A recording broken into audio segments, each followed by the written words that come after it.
So I'm just curious, starting it off the season, coming in, obviously the hype is all around Kayla.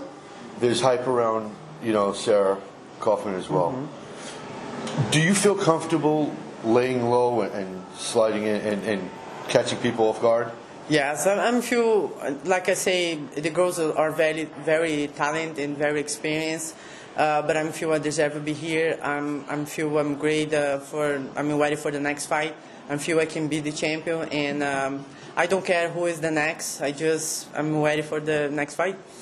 The PFL caught a lot of slack going to a 155-pound division. Mm-hmm. A lot of organizations cap it at 145. Mm-hmm.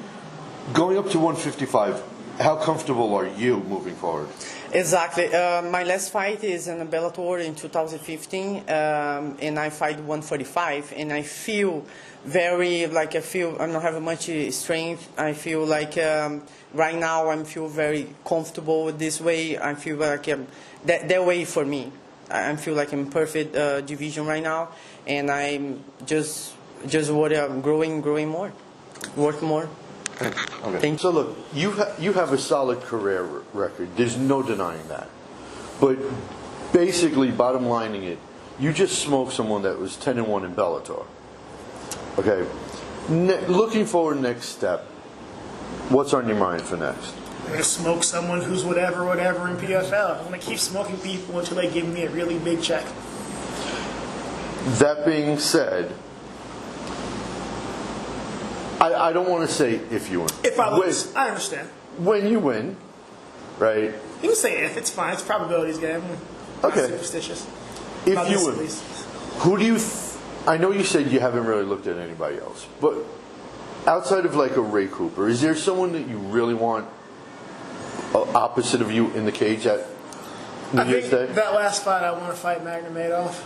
Like that's, in all honesty, that's probably the hardest fight for me here. I'm aware of it, and I know going into that fight, I'm going to be the massive underdog. In my head, he's everything I don't want to fight. Like, just that top wrestling, grind out of the submissions. But on New Year's Day, I want him across from me because I'm going to beat him, and I'm going to shut up every single person that's told me I can't do this, you're going to lose this fight, you're not good, you're okay. So beating him on New Year's Day proves that, it's validation. I should have been here a long time ago, and I'm one of the best people in the world. Now, being a welterweight, obviously, you guys lost somebody, in Louise Taylor. Yeah.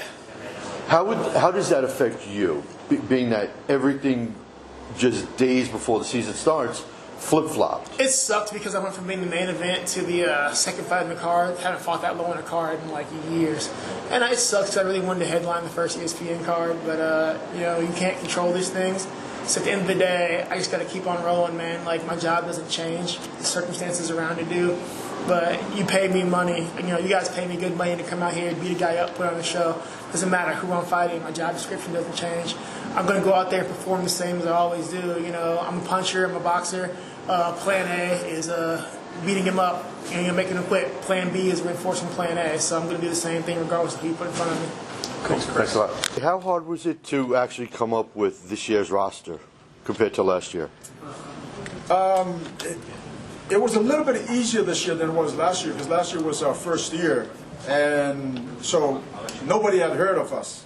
We were out there, we were saying what we were going to do, and it's $1 million season, but nobody really saw or seen us until the season actually started.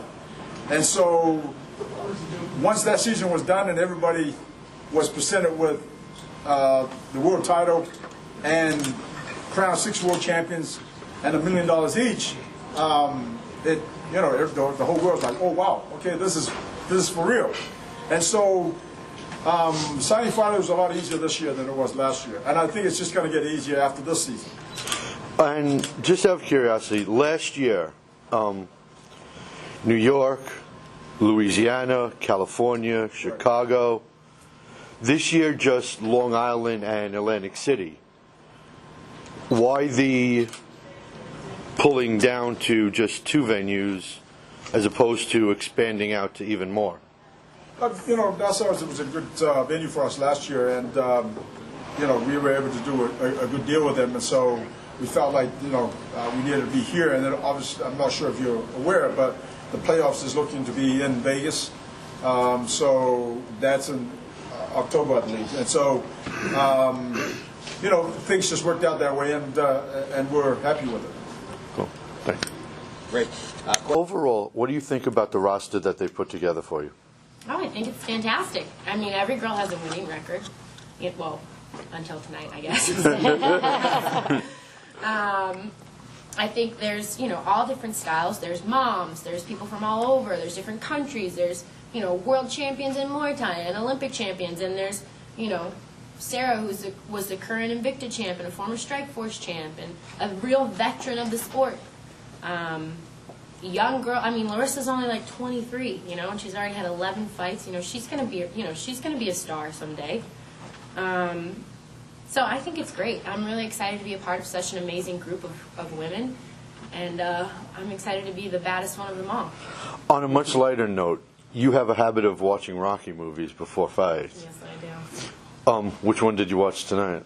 I didn't watch any Rocky this time. Maybe that was the problem. We actually, my coaches watched Rocky 3 last night, which is my favorite. So I feel like I got it by osmosis, but no Rocky this time.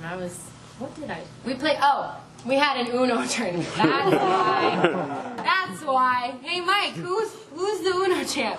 I will concede this time, yeah. You have a good run. Just call me champ. I guess you could say ATT reigns supreme again? No, she was on fire. I was on fire. I'm the Uno champ of the world. I've got a drop 2 printing machine. Mike, how many points did you score in that last round we had? Why are you being mean to me right now? 0. He didn't win a single game. Next subject. Sorry, Mike.